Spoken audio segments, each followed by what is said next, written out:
pendant l'épisode, un moment de fou furieux, et je suis tombé alors que j'étais déjà couché de base. C'est pour dire. Je me suis effondré carrément. C'est n'importe quoi ce qui se passe. Donc évidemment il y aura du spoil. Je préfère le dire maintenant pour ceux qui n'ont pas regardé, mais bon. Il y a deux situations majeures dans l'épisode 25 et 26. Et ce qui est bien, c'est que, alors déjà, je vais pas vous résumer les épisodes comme je fais d'habitude. Je vais parler plutôt des trucs qui m'ont le plus marqué. Peut-être je mettrai en bonus les trucs un peu moins marquants sur le coup, mais qui donnent quand même à réfléchir sur la suite de Bleach. Je vais commencer par le combat de Yosuke Ichibe contre Iwatch. Franchement, alors déjà, je vais replacer vite fait dans le contexte. Iwatch, c'est quelqu'un qui est extrêmement fort, qui a réussi à terrasser Yamamoto. Donc on pouvait s'attendre à un combat d'anthologie. Mais à ce point-là, j'avoue que je m'y attendais pas. Et de l'autre côté, on a Yosuke qu'on n'a pas beaucoup vu, entre guillemets. Comme je vous avais dit dans les épisodes précédents, avec le flashback, on sait qu'il collabore avec le roi spirituel, donc on sait que c'était le boss de la division 0. Puis ça se voyait comment il était présenté, etc. Mais on connaît pas ses pouvoirs, soit on s'attend à rien, soit on a de grandes espérances. Et moi, j'ai été choqué, parce que déjà, je trouve que son pouvoir de base, je trouve qu'il est super original, c'est-à-dire que Ichibe Yosuke peut, avec son pinceau, soit il peut couper les noms et diviser la puissance de ce qu'il a coupé par deux. Il peut aussi enlever carrément le nom de quelque chose. Ça veut dire que la personne qui est censée connaître ce nom a complètement oublié et donc perd toute notion de puissance. Mais là c'est un peu plus subtil et j'avoue que c'est pas pour me déplaire. On part sur du classique combat. Yosuke, il lance un sort qui fait apparaître des énormes mains qui peut envoyer un adversaire sur une distance de 4000 km. J'ai regardé sur Google Maps. On part de la table de chez Walid et on peut aller jusqu'au Kazakhstan, il me semble. Son pouvoir de base, il peut envoyer les ennemis à 4000 km de distance, tranquillou. Rien que ça pose la base déjà de à quel point on va partir dans les sommets niveau puissance. Iwatch, il est impuissant, il peut rien faire. Il arrive quand même à s'en sortir en se plantant lui-même une flèche dans le dos pour revenir. Il lui fait même perdre sa voix. Iwatch, enfin c'est n'importe quoi. On dit ce mec sort d'où en fait? Il sort d'où ce mec? Iwatch déclenche le House Velen, quelque chose qui permet de récupérer l'énergie spirituelle de tous les camarades d'Iwatch. Donc toutes ces armées, tous ces sous-capitaines, tous ces capitaines, tous ces trucs, les Sternritter, machin chose, il récupère toute l'énergie. Avec un autre pouvoir, il me semble, Iwatch il peut restaurer les noms des choses. Ça veut dire qu'il counter totalement la puissance, le pourquoi du comment que Yosuke est trop puissant. Je vais pas raconter ce qu'il fait avec cette puissance, etc. Mais il a redistribué à certaines personnes, j'en parlerai dans la deuxième partie de la vidéo. Ce qui fait que là, Iwatch a une puissance démesurée. Malgré cette puissance, Yosuke, il arrive quand même à prendre le dessus et à tout simplement invoquer son Bankai. On va le dire les choses. Si l'encre du pinceau de Yosuke a touché quelque chose, il perd automatiquement de son nom. Et en plus, Yosuke peut transformer ce nom qui a été perdu en un nouveau nom. Et donc ce qu'il fait, tout simplement, c'est qu'il appelle Iwatch fourmi noire. La personne devient le nom, entre guillemets. Voilà, au niveau de la puissance, tout ça. Donc il est passé de roi suprême qui a l'énergie spirituelle de tous ses camarades à une fourmi de merde. Yosuke l'envoie avec ses mains géantes et l'écrase comme une pauvre fourmi. Et on nous quitte sur ça pour ce combat. Le combat est incroyable. Les OST à la toute fin de l'épisode 26. Il y a une OST quand il explique son Bankai, etc. Yosuke.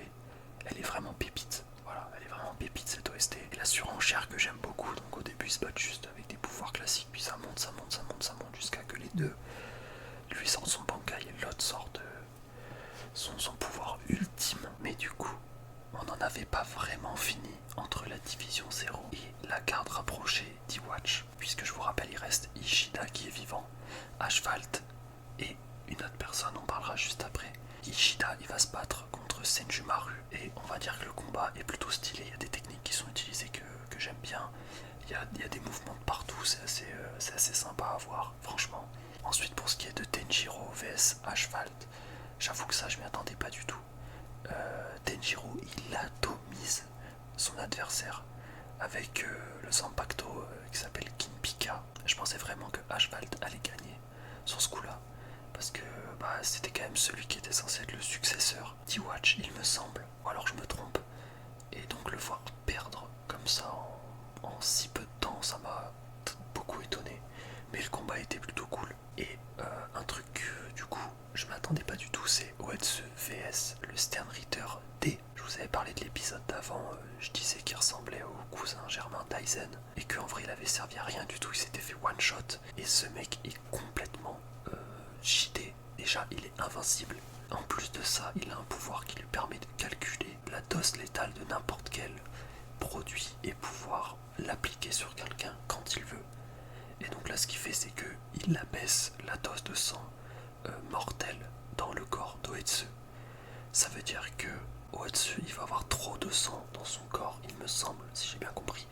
Et donc il va juste mourir comme ça. Et donc ce qu'il fait, ce que j'ai trouvé très stylé comme scène, c'est que Oetsu se tranche sans réfléchir en disant c'est pas grave, j'ai juste à me vider de mon sang, si tu m'as baissé ma dose de sang pour vivre, c'est pas grave. Et ça j'avoue que ça m'a bien fait marrer et en même temps c'était assez épique. Et le plot twist de l'épisode 25, c'est que Iwatch active le Auswellen, ce qui fait que toute l'énergie spirituelle de ses camarades les moins forts sont pris et ils vont directement à Iwatch et sont aussi redistribués à sa garde rapprochée. La garde rapprochée qui s'était faite atomiser est beaucoup plus forte parce qu'ils se mettent tous à se réanimer un par un avec des ailes de toutes les couleurs. Et on le voit directement puisque Uetsu recommence un duel contre Lil Baro, sauf que Lil Baro est tout simplement trop fort, donc il sort son snipe et il tue quasi Uetsu. Donc là c'est parti, la division 0 va se faire allumer. Et d'ailleurs, grosse aparté, mais à ce moment-là, dans le manga, si j'ai bien compris sur Twitter, la division 0 meurt et ça se finit là-dessus. Et donc on passe à l'un de mes moments préférés. La division 0, ils rappliquent au même endroit, ils sont tous un peu mal en point. Et d'un seul coup, Uetsu, il dit à Senjumaru, c'est toi qui vas tous les tuer maintenant, on va vous montrer qui c'est la division 0.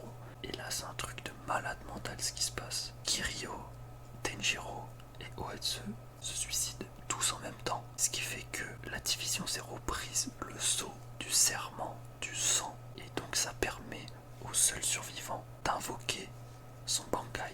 Et à partir de ce moment-là, l'OST démarre. C'est même plus une humiliation, c'est carrément une démonstration de force et de puissance face à des merdes. Tout tourne autour du tissu, etc., de la couture. Et ce qu'elle fait, c'est qu'elle invoque une énorme machine à couture qui va coudre plein de bandoulières. Et chaque bandoulière correspond à une sentence. Par exemple, Lil Baro, il va essayer de tirer dans le tissu, sauf qu'il va y perdre la vue et il va mourir en même temps. Père Nida, il va tomber dans un sable mouvant qui va le buter.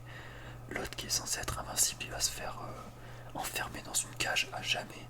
Ishida, il va se faire engloutir par les abysses. Et Ashvaldi se fait brûler comme une merguez un dimanche midi. Franchement, ça m'a choqué, les mises en scène sont trop bien faites. L'OST passe trop crème à ce moment-là. Et surtout, Senjumaru, déjà qu'elle avait un peu la classe, là vraiment elle passe un stade au-dessus, vraiment. C'est trop, franchement, c'est trop son pouvoir. C'est abusé.